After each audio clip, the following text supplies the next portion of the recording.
This lot's for court staff only. Turn around. I am court staff, Judge Daniel Morrison, Superior Court of Riverside County. Sure you are. I have my credentials right here. I don't care what you have. Step out of the vehicle. Officer, there's no need for... I said step out, now. Security cameras at the Riverside County Courthouse captured every second of what happened next. A 29-year-old officer blocking a man from entering the staff parking lot. The officer didn't recognize the vehicle, didn't recognize the driver, and he didn't care to check. What he didn't realize was that the man behind the wheel wasn't just another visitor trying to slip through early. He was Judge Daniel Morrison, Chief Judge, the man who ran the entire courthouse the officer was supposed to be protecting. And within minutes, one decision would end a career. Before we go any further, comment where in the world you're watching from. And make sure to subscribe because tomorrow's story is one you don't want to miss. The incident began with Officer Ryan Mitchell, a 29-year-old patrolman recently reassigned to courthouse security. He wasn't new to law enforcement. He'd been on the force for 6 years. But he was new to this post. 3 weeks in, and the transition hadn't been smooth. Ryan grew up in a suburb where everyone looked the same, talked the same, thought the same. He never questioned what he believed about people. Never had to. And that certainty followed him into his work. His coworkers noticed it. The short fuse, the quick judgments, the way he sized people up before they even spoke. This particular morning, Ryan arrived 45 minutes early. He paced near the gate, hands resting on his belt, scanning the empty lot like he expected a trouble. The sun had barely cracked the horizon. The air was still cool. The parking lot was silent. But Ryan already looked tense. He checked his watch, adjusted his radio, walked the perimeter twice. Something in him needed to prove he was necessary, that he was protecting something important. And when headlights turned the corner, he straightened up fast. The vehicle rolling toward the gate was a dark SUV, tinted windows, clean exterior, polished chrome, nothing unusual about it, but Ryan's eyes narrowed anyway. He didn't recognize the car, didn't recognize the shadow behind the wheel. And without waiting for the driver to stop, he stepped directly in front of the gate. Hand raised, sharp, definitive. The SUV slowed to a stop. The engine idled. The driver's window lowered and morning light revealed the calm face of a man in his late 40s. Suit jacket, pressed collar, composed expression, Judge Daniel Morrison. But Ryan didn't know that. To him, this was just someone who didn't belong. "Morning," the driver said evenly. "I'm heading to my parking spot." Ryan didn't return the greeting, didn't glance at the ID badge clipped to the dashboard, didn't acknowledge the courthouse parking decal visible on the windshield. He planted his boots wider and lifted his chin. "This lot is for courthouse officials only," he said stiffly. "You can't come through here." The judge glanced at the nearly empty lot behind the officer, then back at him. "That's exactly why I'm here," he replied. "I work in this building." Ryan shook his head before the sentence even finished. "Not this morning, you don't." He paused. "ID now." The tone wasn't professional. It wasn't neutral. It was laced with the kind of suspicion that didn't come from training. It came from assumption. The judge reached into his coat pocket slowly, deliberately, so the officer wouldn't misinterpret the movement. He wasn't annoyed yet, just surprised. He had parked in this lot for 12 years. Never once had he been stopped like this. As he pulled out his ID holder, Ryan stepped closer to the driver's window. Too close. Peering inside the SUV like he expected to find something incriminating. "Sir," the judge said gently, "there's no need to get that close. I'm giving you my identification." But the officer wasn't listening. He was scanning the judge's clothes, the lack of a robe, the casual professionalism, as if the absence of formal courtroom attire confirmed what he already believed. "You heading to jury duty?" Ryan asked bluntly. "No." "Then you're definitely in the wrong place." The judge paused. He studied the officer's posture, the stubborn confidence in his eyes, The way he refused to even look at the ID being held up in plain view. This wasn't confusion. This was something else, something the judge had encountered too many times before. Still, he kept his voice steady. Officer, my name is Daniel Morrison. I'm a judge at this courthouse. If you look at the identification I'm holding, you'll see, I don't need your name, Ryan interrupted. I need proof you belong here. The judge exhaled slowly. He knew the rules, he knew the procedures, but he also knew when someone was ignoring both. You would have seen the proof if you had let me finish, he said, holding the ID higher. This is my courthouse. My office is inside. I have reserved parking in this lot. Ryan didn't look at it. Instead, he waved his hand dismissively. Anyone can print something like that, he said. Move your vehicle. You're blocking my view. That was the moment the tension shifted. The judge's expression changed. Not anger, not fear, something colder. Realization. This officer wasn't checking credentials. He wasn't following protocol. He had made a decision the second he saw who was driving. And behind them, the security cameras continued rolling, recording every second. Officer Ryan Mitchell didn't move from his position in front of the gate. If anything, he looked even more determined. His jaw tightened. His hands hovered near his belt. His eyes locked on the judge like he was waiting for an excuse to make things worse. Judge Daniel Morrison stayed seated, one hand on the steering wheel, the other still holding out his ID. He wasn't tense, but he wasn't patient anymore either. Officer Mitchell, he said slowly, you're refusing to verify the identification I've handed you. Ryan exhaled sharply. That doesn't mean anything to me, he said. You could have printed that in your living room. The judge kept his gaze steady. This is a government-issued ID, he replied. It has a barcode, a hologram, the courthouse seal. It's the same ID everyone in this building uses, including the officers. Ryan shrugged. I don't recognize you. You don't have to recognize me, the judge said. You just have to follow procedure. But procedure wasn't on the officer's mind. Something else was. A quiet mixture of ego, suspicion, and something even more dangerous. Assumption. Ryan tapped the gate control box beside him. Listen, he said, I'm not opening this until I get confirmation. Step out of the vehicle. The judge raised an eyebrow. For what reason? To verify who you are. There's already verification in your hand, the judge said plainly. The officer's nostrils flared. He stepped closer to the car again. Too close. Invading space he had no right to. Sir, step out of the vehicle. Don't make this difficult. The judge looked forward for a moment. The quiet parking lot, the cameras mounted on the gate post, the rising sun casting long shadows across the pavement. He had a choice. He could escalate. He could comply out of exhaustion, or he could stand firm on principle. He chose the third. Officer, he said calmly, I'm not making this difficult. You are. I've shown you my credentials. I've identified myself, and you've refused to follow the most basic security protocol.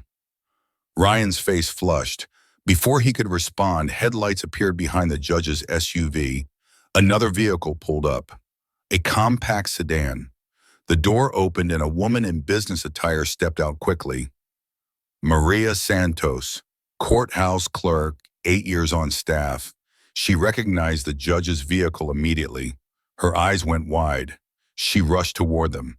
Officer Mitchell, she called out. That's Judge Morrison. Ryan barely glanced at her. Ma'am, step back, he said sharply. This doesn't concern you. Maria stopped a few feet away, stunned.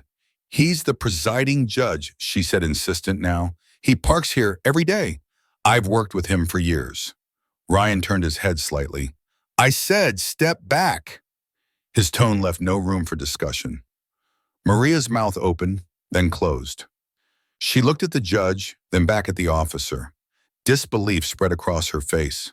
The judge watched Ryan dismiss her without even checking her credentials either. The pattern was undeniable now.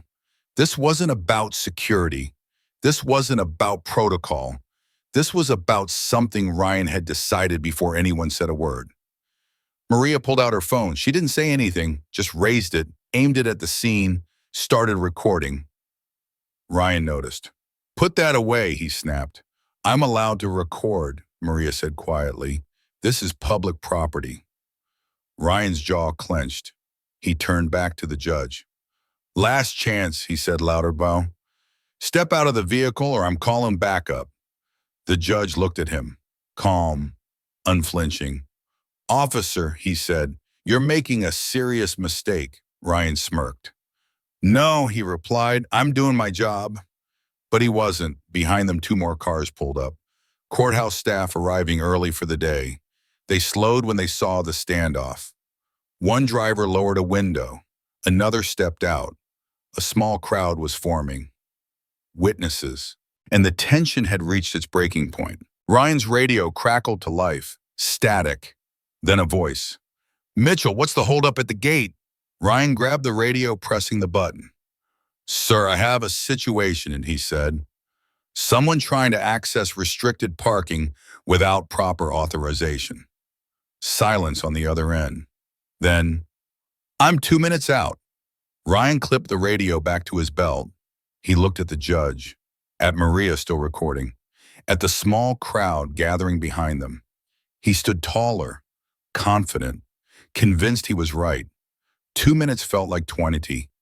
The air thickened. Nobody spoke. The only sound was the hum of idling engines and the distant chirp of morning birds. Then headlights cut through the tension. A marked SUV turned the corner fast. Tires crunched gravel as it pulled up beside Ryan's patrol car. The door swung open. Lieutenant Jackson stepped out. Mid-40s, trim build, 20 years on the force. He moved with the kind of authority that didn't need to announce itself. His eyes scanned the scene, the block gate, the staff vehicles waiting, Maria with her phone raised. And then he saw the driver in the dark SUV. His face dropped. "Oh no." He walked quickly toward them. His boots hit pavement in sharp, deliberate strikes. "Your Honor," he said, voice tight, "I apologize." Ryan stepped forward. "Lieutenant, I was just—" Jackson cut him off. "Officer Mitchell, step aside, now." Ryan froze, his mouth open, closed. His brain scrambled to catch up to what was happening. Jackson moved past him without another glance. He approached the judge's window. "Your Honor, I deeply apologize for this delay," he said. "There's been a serious misunderstanding." The judge's expression remained calm. "Lieutenant Jackson," he said evenly, "your officer refused to verify my identification multiple times." Jackson's jaw tightened. He turned slowly toward Ryan. "You refused to scan his ID." Ryan stammered. I didn't know." "You didn't want to know," the judge said quietly. The words hung in the air, heavy, undeniable. Jackson stepped closer to Ryan. His voice dropped lower, but everyone could still hear it. "Protocol requires you to scan IDs, verify names, and treat all staff with respect," he said. "Did you do any of that?" Ryan shook his head. "Barely noticeable, but enough." "You assumed," Jackson said. That word landed like a hammer. Assumed. Ryan's shoulders slumped. His earlier confidence evaporated.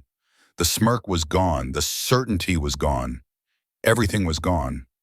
Maria lowered her phone slightly. The other staff members exchanged glances. One whispered to another. Jackson turned back to the judge.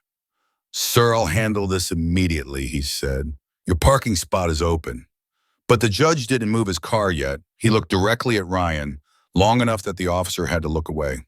Maria stepped forward, her voice cautious but clear. "Lieutenant, I tried to tell him who it was," she said. "I told him that's Judge Morrison. He wouldn't listen." Jackson turned toward her. "I heard him dismiss you too," he said. Ryan's heartbeat kicked up. Sweat gathered at the edges of his hairline. His hands felt cold, his chest tight. This wasn't going away. Everyone knew it. Jackson walked toward the gate controls. He hit the override button. The metal arms lifted smoothly. Silent. Automatic. unbothered by the drama unfolding in front of them. He stepped aside and gestured. "Your Honor, your parking spot is open." But the judge didn't move his car. He sat there, engine idling, window still down, his eyes locked on Ryan. The silence stretched. Ryan shifted his weight, swallowed hard, looked at the pavement, looked at his boots, anywhere but at the judge's face. But he could feel the gaze, steady, unyielding, unforgiving. "Officer Mitchell," the judge said finally, his voice calm but piercing. "I asked you to verify my identification multiple times. You refused." Ryan opened his mouth. No words came. "I asked you to follow proper procedure," the judge continued. "You refused." Ryan's throat tightened.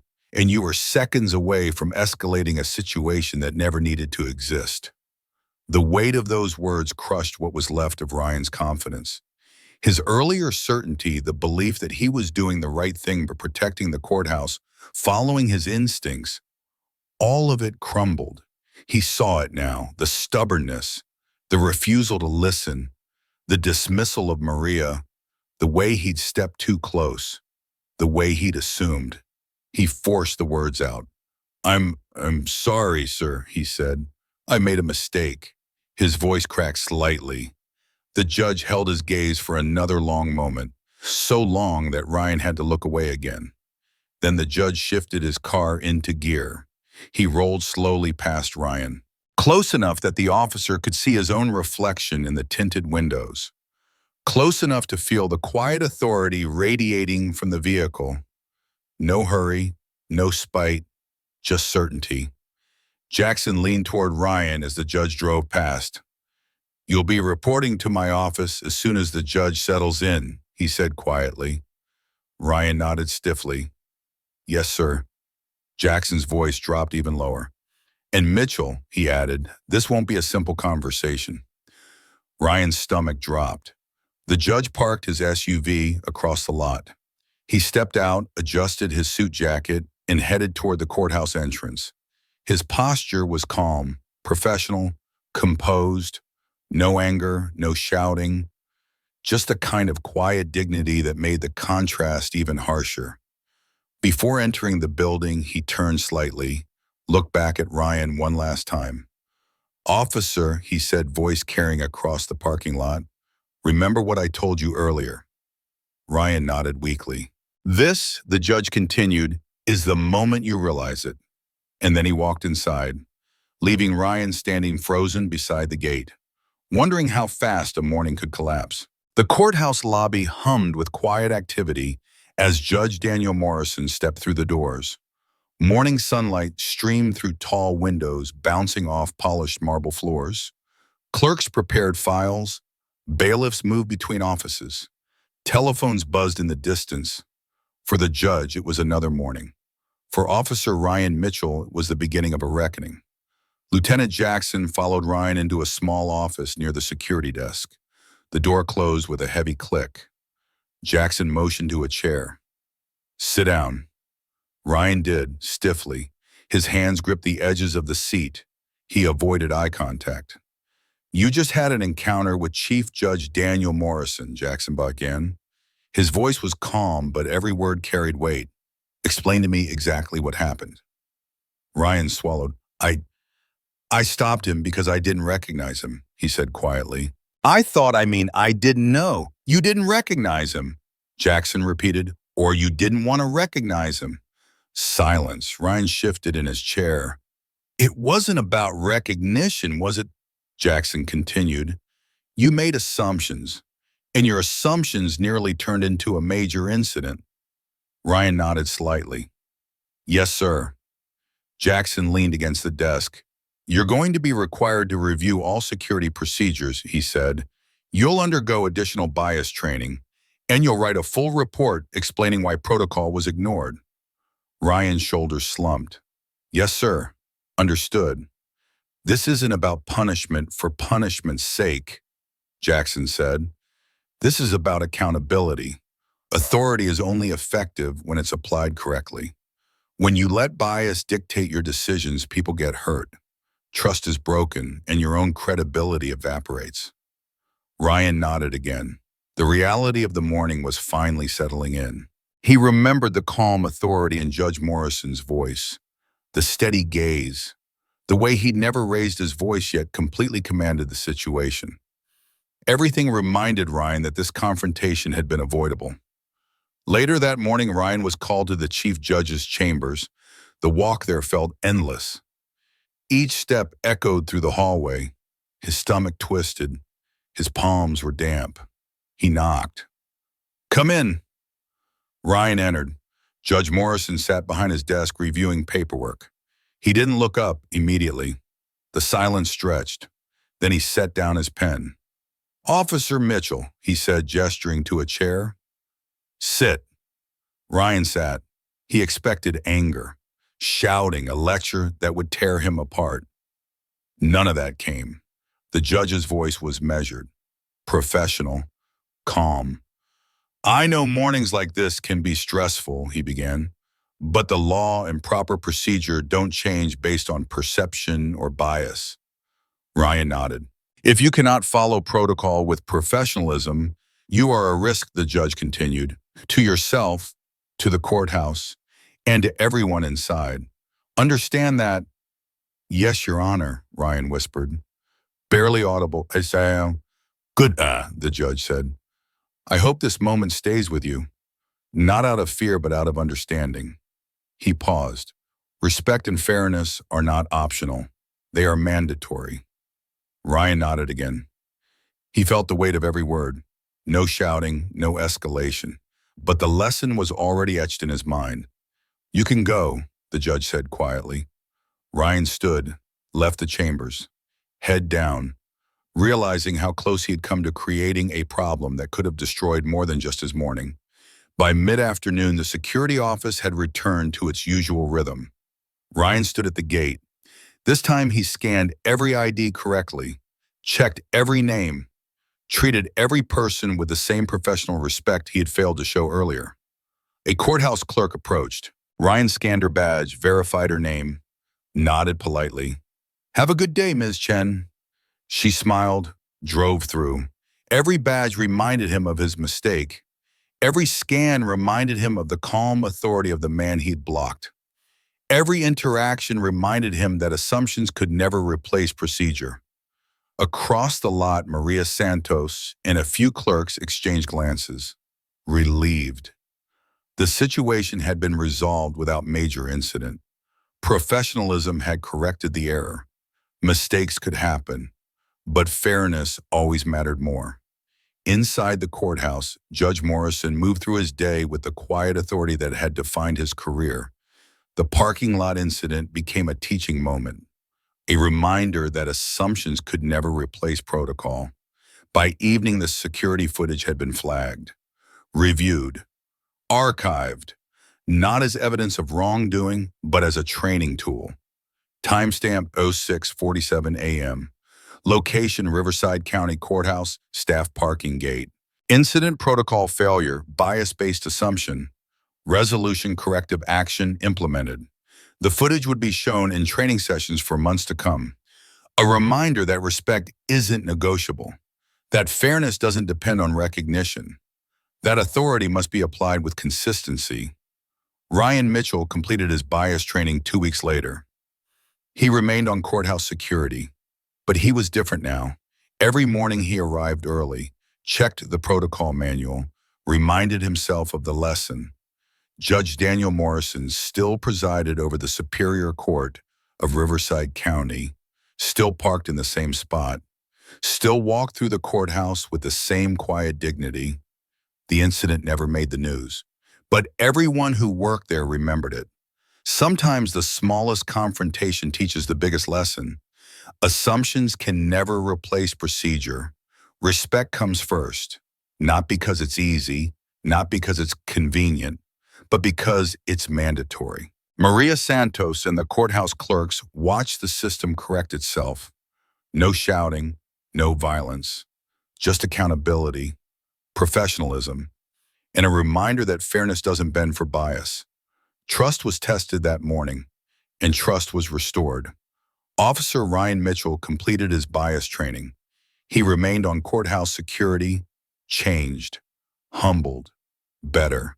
Judge Daniel Morrison still presides over the Superior Court of Riverside County, still parks in the same spot, still walks through those doors with the quiet authority that commands respect without demanding it. The cameras captured everything that morning, and the lesson remains. Authority without fairness is just power. Protocol without respect is just control. And assumptions without verification are just prejudice. If you believe fairness should come first, no matter who someone is or what you assume about them, share the story. Comment where in the world you're watching from. And make sure to subscribe because tomorrow's lesson will shock you. Sometimes one decision changes everything.